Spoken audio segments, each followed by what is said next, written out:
30 days power revision road map for the accountancy subject. तो आपको अब डरना नहीं है, पेशेंटली कामली हमें यहाँ पे रिवीजन स्ट्रैटेजी स्टार्ट करनी है। हम A to Z हम आपकी हेल्प करेंगे। See practice is the only and only key to score good marks. तो सबसे पहला भरोसा आपको रखना है अपने पे एंड यहाँ पे आपको करनी है more and more and more practice with us. Hello everyone, I hope you all are doing very well.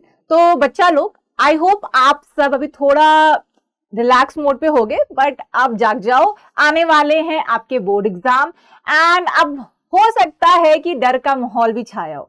So don't worry, Drishti school have you here and हम यहाँ पे आपके लिए लाएंगे 30 days strategy plan. Yes, today I am going to discuss the 30 days power revision road map for the accountancy subject. ये वो subject है जिसका नाम सुनते ही सब डर जाते हैं, जो पढ़ने से पहले जिसको सब 10 बार सोचते हैं कि ये तो नहीं हो पाएगा एंड ये बहुत टफ है। सो don't worry, in last 30 days में मैं आपके लिए एक प्लान लेकर आई हूं जिसमें ये आपको थोड़ा तो फ्रेंडली लगेगा एंड उसके साथ साथ आप अकाउंटेंसी का पेपर विद कॉन्फिडेंस अटेम्प्ट कर पाओगे। ठीक है, so this is our first series of our the 30 days strategy. इसमें हम काफी चीजें आपके लिए लेकर आएंगे। Now let me introduce you myself. I am Shweta Tiwari, your commerce faculty at Drishti school. तो मैं आपके लिए यहाँ पे अकाउंटेंसी को इजी बनाऊंगी। तो आपको अब डरना नहीं है, पेशेंटली कामली हमें यहाँ पे रिवीजन स्ट्रैटेजी स्टार्ट करनी है। हम A to Z हम आपकी हेल्प करेंगे, पर बिना आपके एफर्ट्स के, बिना आपके मेहनत के ये पॉसिबल नहीं हो पाएगा। तो लेट्स बिगिन। तो ये यहाँ पे हम डिस्कस करेंगे आपकी चैप्टर वाइज स्ट्रैटेजी, जो आपको किन बातों का इन 30 डेज में, इन लास्ट 30 डेज में ध्यान रखना है। हम इन सभी चीजों को डिस्कस करेंगे। तो सबसे पहले अकाउंटेंसी देखो प्रैक्टिकल सब्जेक्ट है। Without practice you won't be able to do anything in this, right. तो आपको यहाँ पे सबसे पहले तो ये ध्यान रखना है कि ऐसा हो ही नहीं सकता कि आप किताब, कॉपी, पेन बिना उठाए ये सब काम नहीं होंगे। See practice is the only and only key to score good marks. अगर आपको पास होना है, अच्छे मार्क्स लाने हैं, विदाउट प्रैक्टिस नहीं हो सकता। आप अगर सिर्फ मेरा लेक्चर सुन के चले जाओगे, but if you are not going to do the practice, then ये सब कुछ आपका बेकार हो जाएगा एंड मार्क्स फिर नहीं आते हैं। तो सबसे पहला भरोसा आपको रखना है अपने पे एंड यहाँ पे आपको करनी है more and more and more practice with us. I will be helping you out in that.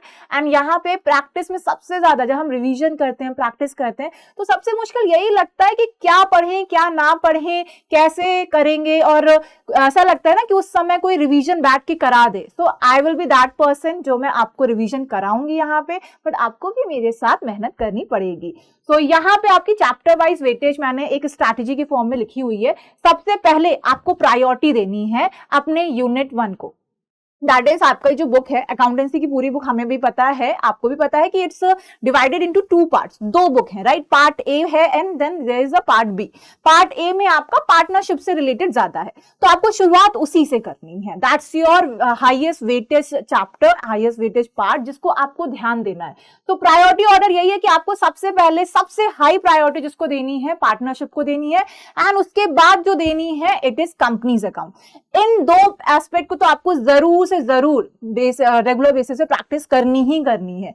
Next आ जाते हैं आपके financial statement which is moderate. Yes, question आएगा, इजी भी आएगा एंड मॉडरेट लेवल के इसमें यहाँ पे जो मार्क्स आते हैं वो आपको ध्यान देना है। तो मॉडरेट प्रायोरिटी यहाँ देनी है, कैश फ्लो को भी moderate and ratio and analysis को मॉडरेट। तो इन ऑर्डर में आपको ध्यान रखना है, चैप्टर्स कवर करते जाना है। तो अभी से प्लान बना लो। Even I have brought a plan for you guys which is the last 30 days plan. ठीक, अब ये 30 दिन हम बार बार क्यों कह रहे हैं आखिरी के 30 दिन? देखो, हम सभी कुछ कैटेगरीज के बच्चे होते हैं, राइट। कुछ ऐसे होते हैं जो स्टार्टिंग से पढ़ रहे होते हैं, जिनकी प्रैक्टिस, जिनका भी 2-3 रिवीजन हो चुके होंगे, 4-5 रिवीजन हो रहे होंगे। कुछ ऐसे भी बच्चे हैं जिनका अभी पढ़ाई शुरू ही हुई होगी। So we are here for each and every category of student, चाहे आपने रिवीजन 4-5 बार कर लिया हो या आप पहली बार करने वाले हो, उन सभी के लिए ये सीरीज बहुत अच्छी होने वाली है। तो ये 30 दिन क्यों मैटर करते हैं? क्योंकि यहाँ पे हमें अब रियलिटी चेक मिल रहा है। अब जब हमारा एग्जाम एकदम करीब आ गया है, सर पे है, तो हमें रियलिटी चेक मिल रहा है कि आधे से ज्यादा बच्चों ने तो अभी रिवाइज पैसिवली किया ही नहीं होगा। ठीक है, कुछ बच्चे होंगे जिन्होंने अच्छे से रिवाइज कर लिया होगा, ठीक। देन दे आर 60% जो यहाँ पे कुछ चीजों पे मार्क्स लॉस्ट करते हैं, जैसे कि पुअर प्रेजेंटेशन, कैलकुलेशन मिस्टेक्स बहुत हो रही हैं, आप क्वेश्चन प्रैक्टिस कर रहे हैं खुद से, अगर सैंपल पेपर अटेम्प्ट कर रहे हैं तो गलत अटेम्प्ट हो रहा है एंड वहां पे कैलकुलेशन मिस्टेक हो ही जा रही है, इन सब चीजों से डर लग रहा है, कोई बात नहीं, ये कैसे अवॉइड करना, I will let you know, ठीक है। इनकम्प्लीट फॉर्मेट्स हैं, फॉर्मेट में बार बार गड़बड़ हो रही है, देखो फॉर्मेट्स में गड़बड़ हो रही है इसका मतलब प्रैक्टिस में फॉर्मेट्स का ध्यान नहीं दे रहे हो। जब भी प्रैक्टिस करो प्रॉपर फॉर्मेट बना के करो, क्योंकि जितना प्रॉपर फॉर्मेट बना के आप प्रैक्टिस करेंगे ना, उतना ये आपके हाथ पे आ जाएगा। एंड जब भी आप क्वेश्चन विद फॉर्मेट अटेम्प्ट करोगे तो आप प्रॉपर फॉर्मेटिंग ही करके करोगे, ठीक है। सो सॉल्यूशन इन सभी प्रॉब्लम का एक है, smart structured revision. Yes, smart structure revision in 30 days में अगर आपने फॉलो कर लिया, nobody can stop you from scoring the good marks. कितना स्कोर करोगे, 80 plus, 70 plus, 90 plus, that is purely and purely in your hand. Okay, the help I can provide now, मैंने कुछ बच्चों के लिए जिनको अगर चाहिए कि मैम डे वाइज थोड़ा बता दीजिए कि कहाँ से कैसी प्रायोरिटी लेके चलनी है, किन किन डेज में हमें खत्म करना है, तो कोशिश करो कि इन डेज में अपनी जो ये 30 डेज है इसमें अपने चैप्टर्स को डिवाइड कर लो, ठीक है। एक टेंटेटिव मैंने बताया है, जो आप चाहो तो अगर आपको सही लगे तो आप इसके अकॉर्डिंग फॉलो कर सकते हो, अदरवाइज जो भी आपको सूट करो, अगर आपकी रिक्वायरमेंट के अकॉर्डिंग कम ज्यादा हो डेज तो आप उसके अकॉर्डिंग करोगे। तो शुरुआत आपको करनी है पार्टनरशिप अकाउंट से, ठीक है। ये सबसे हाईएस्ट वेटेज चैप्टर्स हैं जिन पे आपको ध्यान देना है, ठीक है। सो चैप्टर्स जो आपको कवर करने हैं, स्टार्टिंग करो फंडामेंटल से, फिर goodwill, change in PSR, admission, retirement. भाई इससे तो क्वेश्चन आना ही है, ऐसा तो तुम समझो ही नहीं कि यहाँ से आना ही नहीं है। सबसे ज्यादा स्कोरिंग सब्जेक्ट यही है, यहीं से क्वेश्चन भी आने हैं। लाइक फंडामेंटल से आपके मोस्ट इंपॉर्टेंट क्वेश्चंस आ जाते हैं, पीएसआर का क्वेश्चन आ जाता है, एडमिशन में क्वेश्चन तो आता ही आता है, ठीक है। एडमिशन और रिटायरमेंट में आपको ऑप्शन भी मिल सकता है कि उनमें से कोई एक करना है, ठीक है। सो इस तरह से ये चैप्टर्स आपके हाईएस्ट वेटेज के हैं जिनको हमें कवर करने ही करने हैं। तो शुरुआत के 10 दिन में इन पे फोकस करो, क्योंकि इन पे फोकस कर लिया तो समझ लो एक तरह से 30 से 40 मार्क्स आपके कहीं नहीं गए, ठीक है। Okay, now next 11 and 12, next 2 days क्या है, मतलब आफ्टर 10 डेज आपकी जो अलग स्ट्रैटेजी होगी फॉर नेक्स्ट 11 एंड 12 डेज, अब रिमेनिंग चैप्टर्स ऑफ पार्टनरशिप कर लो, दैट इज रिजोल्यूशन, ठीक है। इससे भी 5-7 मार्क्स का क्वेश्चन आपको आराम से आएगा अगर आपने 2 से 3 क्वेश्चन में प्रैक्टिस कर लिए, 2 से 3, ठीक है। 2 से 3 क्वेश्चन में क्वेश्चन नहीं रटना है, सिर्फ इसलिए करने हैं ताकि आपको कॉन्सेप्ट समझ आ जाए, ठीक है, कि ये क्वेश्चन अटेम्प्ट कैसे होंगे। तो 2 से 3, 5 क्वेश्चन अगर आपने करे, you are good to go, ठीक है। यहाँ पे फिर आपके मार्क्स नहीं रुकेंगे। नेक्स्ट जो आपको प्रैक्टिस करनी है for another days is the companies account. Partnership account खाली पढ़ लेने से पास हो पाओगे, थोड़े अच्छे और मार्क्स लाने हैं तो कंपनी अकाउंट्स को भी कवर करना है।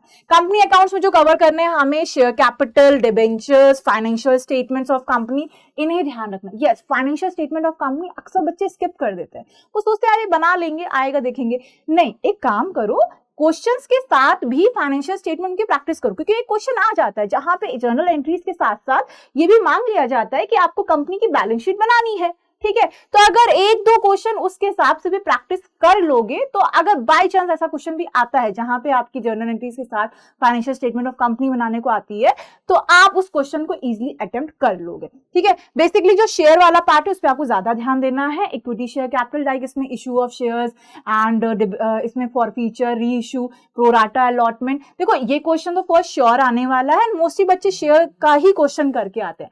डिबेंचर के भी आने के चांसेस सेम है, दोनों एक तरह से सेम ही होते हैं, एंट्रीज डिफरेंट होती हैं, है ना।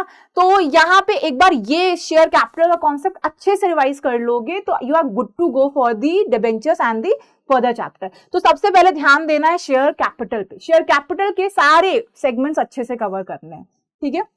नेक्स्ट आपको जो डेज आपने डिवाइड करने हैं, after completing both the segments आपको अब ध्यान देना है मॉडरेट। बहुत इजी होगा एंड स्कोरिंग भी होगा, मॉडरेट है बट बहुत इजी एंड बहुत स्कोरिंग है।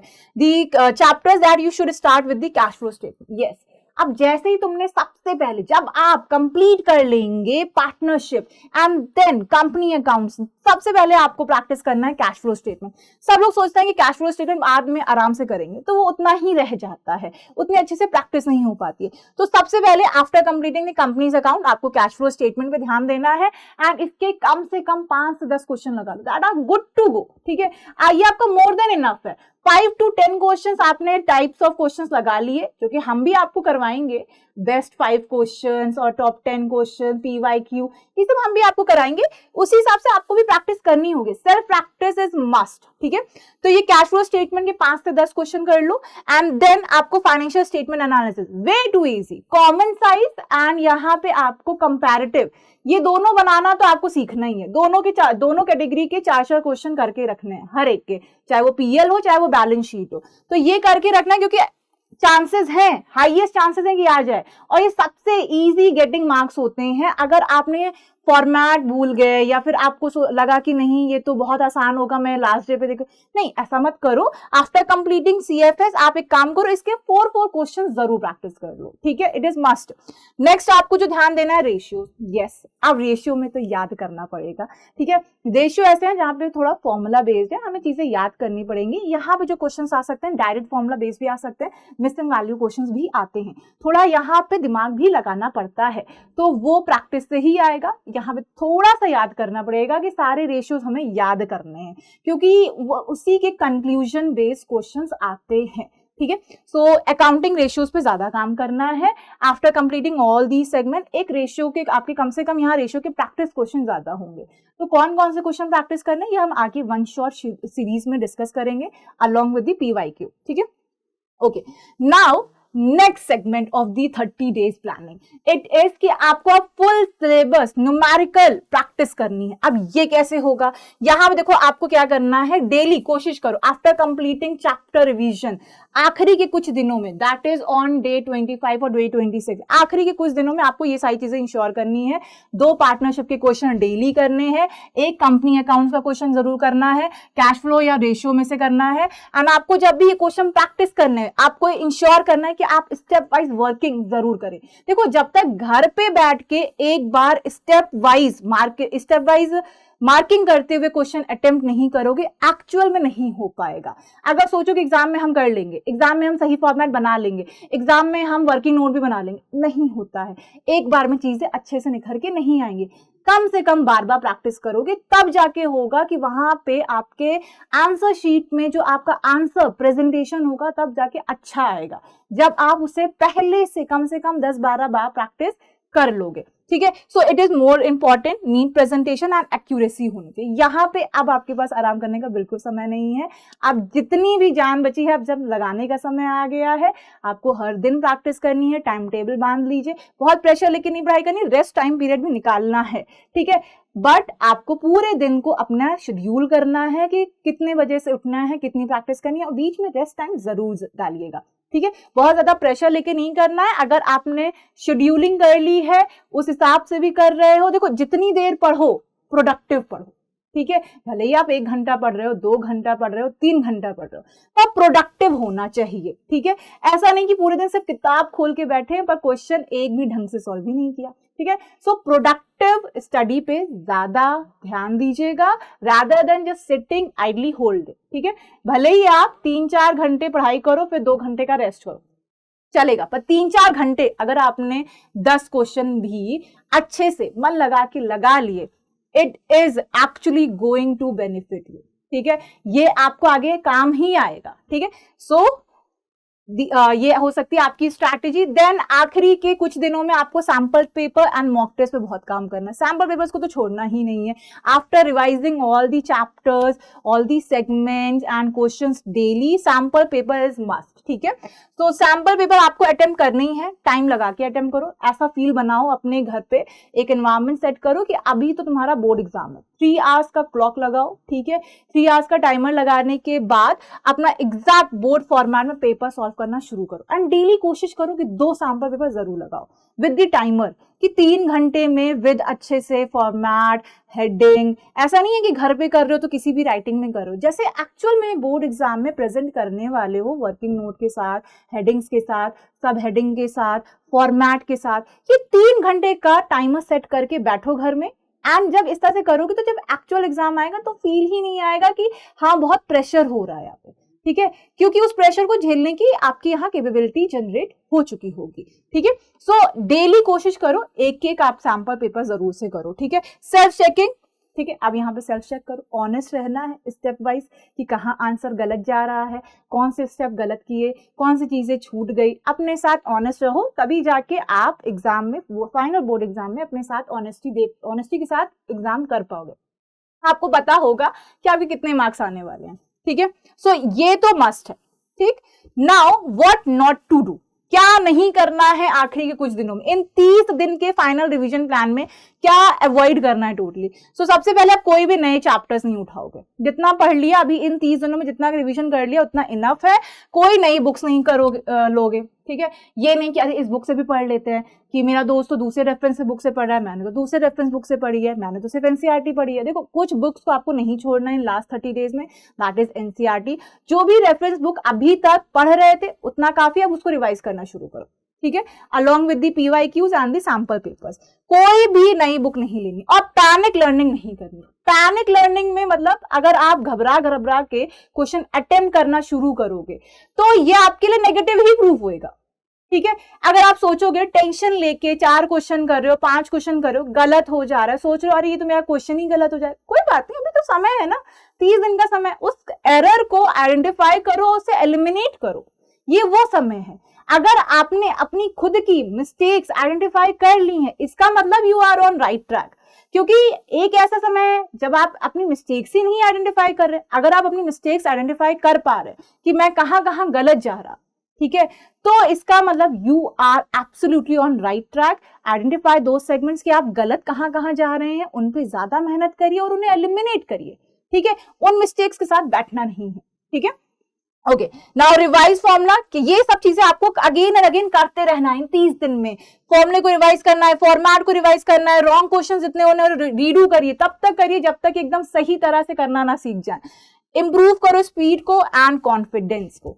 कॉन्फिडेंस अच्छा खासा होना चाहिए, ठीक है। कॉन्फिडेंट रहिए, रिलैक्स रहिए, चिल मोड पे रहिए। इतना भी नहीं कि पढ़ाई नहीं करें, मतलब रिलैक्स मोड पे आप जाइए कि आप अपना रिवीजन एक स्मार्टली एंड स्ट्रैटेजिकली कर सके, ठीक है।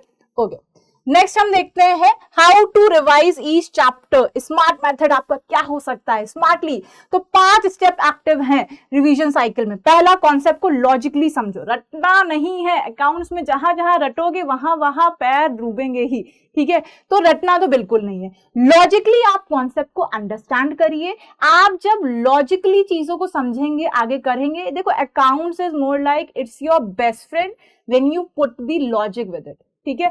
सो अगर आप लॉजिक अप्लाई करोगे, it will definitely you will have the friendship with this subject and you will love this subject. Next, illustration जितने हो सके उतने ज्यादा सॉल्व करो, प्रैक्टिस करो हर तरह के क्वेश्चन। देखो कुछ बच्चे होते हैं ना, इजी से क्वेश्चन करके बहुत सोचते हैं कि अरे हमें तो आ गया। नहीं, देखो हमें भी पता है न्यूमेरिकल सब्जेक्ट है तो क्वेश्चंस के टाइप होते हैं। हर तरह के क्वेश्चन के कम से कम 2 क्वेश्चंस आपको लगाने हैं, टाइप ऑफ क्वेश्चंस आपको आइडेंटिफाई करने हैं एंड हर एक टाइप के कम से कम 2 क्वेश्चन तो जरूर से लगाना है। रिवाइज करने हैं फॉर्मेट्स, फॉर्मूला, एनालाइज करनी है मिस्टेक्स को carefully and this is your golden rule for the revision. Reading, preparation, solving is equal to preparation, ठीक है। सॉल्विंग करनी है और प्रिपरेशन करनी है, रीडिंग प्रिपरेशन से नहीं होंगे कि आपको लगा कि हम हाथ से सॉल्व नहीं करेंगे, हम सिर्फ चैप्टर्स को पलटेंगे, एक एक पन्ने क्वेश्चंस को देख लेंगे, आंख से देख के देखेंगे अच्छा इसका सोल्यूशन इस तरह से होता है, इसका सोल्यूशन उस तरह से। ऐसे क्वेश्चंस नहीं आएंगे कभी भी। आपको सॉल्विंग करनी होगी खुद से, तब जाके आपकी प्रिपरेशन अच्छी होगी। Is that clear? Okay, now this is the phases wise मैंने आपका यहाँ पे डिवीजन किया है 30 डेज का, कि how these 30 days are divided in phases. तो ये हैं फेजेस, लाइक आपको कॉन्सेप्ट रिवीजन करने हैं 1 से 20 दिन में। फिर चैप्टर वाइज क्लैरिटी आपको यहाँ पे ध्यान देना है 21 to 26 डेज में। हैवी न्यूमेरिकल्स जो थोड़े टफ हैं, हॉट क्वेश्चन, वो आप आखिर के कुछ दिन में कर सकते हैं। सैंपल पेपर लगाने हैं, ठीक है, एंड वीक एरियाज को आइडेंटिफाई करना है, कॉन्फिडेंटली आपको सॉल्व भी करने हैं, ठीक है। विद कॉन्फिडेंस ही आगे बढ़ना है, डरना नहीं है। सबसे पहला काम तो डर पे करो एंड उसको करो एलिमिनेट, ठीक है। तो यहाँ डरने की कोई बात नहीं है। आप अपना स्ट्रैटेजिक प्लान बनाइए एंड उसके अकॉर्डिंग हर दिन अपने पे काम करिए। ये मत सोचिएगा आखिरी के 7 दिन कर लेंगे, आखिरी के 10 डेज कर लेंगे। आप 30 डेज बचे हैं, आइडेंटिफाई कर लिया है, डर लग रहा है, डर को जान लिया, आप तो डर को खत्म करिए, ठीक है। ओके, सो यहाँ पे अगर हम बात करें लास्ट 7 डेज गोल्डन स्ट्रैटेजी भी मैं आपको बता देती हूँ कि अगर आखिरी के 7 दिन बचे हैं एंड कुछ अगर आपको एकदम स्ट्रैटेजी पे काम करना है तो उस समय जब आखिरी के सिर्फ 7 दिन बचेंगे, जब आपका पेपर करीब होगा, ठीक है, एंड 7 डेज बचे हैं, तो उस समय ध्यान देना है कि डेली फॉर्मुला रिवीजन हो, मॉक टेस्ट एक बार फिर से रिवाइज कर लेना, मॉक टेस्ट अटेम्प्ट भी करिएगा, ठीक है। अपने फोकस करना है कि जब आप प्रैक्टिस कर रहे हैं तो नीटनेस पे बहुत ध्यान देना है, मेसी सॉल्विंग नहीं करनी है घर पे भी। अब मेसी सॉल्विंग का टाइम नहीं है, जब तक आप अपनी रिवीजन में नीटनेस नहीं लाएंगे तब तक आप वहां भी नीटली आंसर प्रेजेंट नहीं कर पाओगे। स्टे कॉन्फिडेंट, ठीक है। Okay, now how we are going to help you. So मैंने आपसे पहले ही कहा था कि इन 30 डेज में हमारी आपके लिए स्पेशली सीरीज आएंगी जिसमें हम आपको देंगे one shots, previous year question, sample paper and many more. So these are the thing that you are suppose to follow to the Drishti school. यहाँ दृष्टि स्कूल पे हम आपकी हेल्प करेंगे, वन शॉट रिवीजन लाएंगे जहां पे आपके हर चैप्टर का रिवीजन होगा। अगर आपको लग रहा है कि रिवीजन्स कैसे होने हैं, हर चैप्टर्स कवर कैसे होंगे, कोई तो होना चाहिए जो इस चैप्टर्स को इजीली समझा दे 1 घंटे 1.5 घंटे, ठीक है। सो वो 1-1.5 घंटा आप हमें दे सकते हो। आप जब भी कन्वीनियंट फील करो आप इन वन शॉट वीडियोस को देख सकते हो। Along with this I am going to present you here the PYQs videos as well, जहां पे आपके अच्छे क्वेश्चंस होंगे, प्रीवियस से रिलेटेड होंगे, जो कि आपके इस बार एग्जाम में भी आ सकते हैं। सैंपल पेपर्स मैं भी आपके साथ लगाऊंगी, आपको भी अलग से लगाने हैं, तो I will bring you some good sample papers. Along with that आप अलग से भी सैंपल पेपर्स लगाओगे जरूर से, ठीक है। तो that's all for this session. तो यहाँ पे मैंने आपको बताया कि इन आखिरी के 30 दिन में पैनिक नहीं करना है, डर नहीं करना है, आपको क्या करना है, स्ट्रैटेजिकली अपना रिवीजन प्लान करना है, जिसमें मैं आपकी हेल्प करूंगी। बट मेरी ये हेल्प आपके एफर्ट्स के बिना अधूरी है। तो ये 30 दिन हम साथ में पढ़ाई करेंगे अकाउंटेंसी की, अकाउंटेंसी का डर खत्म करेंगे, अकाउंटेंसी को अच्छे से सिंपल लैंग्वेज में समझेंगे और हम फिर आगे बढ़ेंगे, ठीक है। So all the very best for your last 30 days preparation. Stay confident, stay consistent and यहाँ पे आपको डरना नहीं, सिर्फ और सिर्फ प्रैक्टिस ज्यादा करनी है। All the best, have a very great day ahead and channel को अभी कर लो सब्सक्राइब, बेल आइकन भी आपको दिख रहा होगा, वो आपको हिट करना है। क्यों? क्योंकि आपको कोई भी नए वीडियोस आएंगे ताकि आपको उसका नोटिफिकेशन मिल जाए, ठीक। So stay consistent, all the very best, have a great day ahead, thank you. अब एग्जाम की तैयारी को और बेहतर करने के लिए हमारे चैनल को लाइक, शेयर और सब्सक्राइब करना ना भूलें।